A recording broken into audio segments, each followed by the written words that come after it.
the ghosts, the phantoms of neocon year past seem never to die. It seems as if that the neoconservative empire is significantly philosophically weakened by this one, where increasingly they don't have a constituency that can win mass elections. They have to kind of pretend like, oh, we just want to do a little bit of aid here and not nation build. What does this last couple of years of unnecessary war that we have financed, 1 million people that died? I was just at a dinner last night, and one guy said, we can't let Putin get the win. And I said, well, listen, the deal that was on the table the first 2 weeks in Istanbul would have actually been better for Ukraine, and 1 million people wouldn't have died.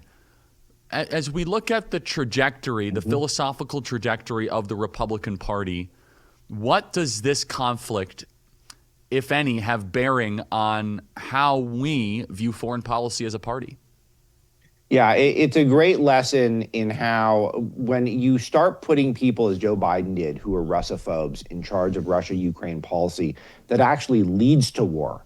And trying to do this thing where we police the world of the bad guys that the establishment media, the Washington Post opinion page, the New York Times opinion page have identified as the bad guys only causes greater loss of life and greater chaos around the world.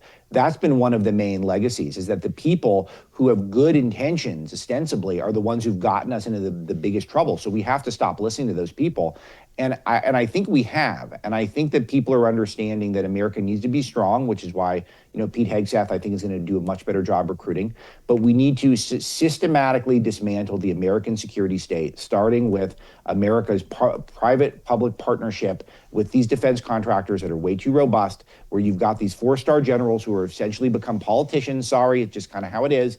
They need to stop going on these boards like Raytheon and General Dynamics and stuff like that cannot no longer be tolerated. And then all of a sudden, we're going to find that there's less inclination to get us entangled everywhere overseas. And I think that way, once we're there, then we can start brokering more peace and not having these scenarios where there's all these wars that break out that'll eventually come to our doorstep.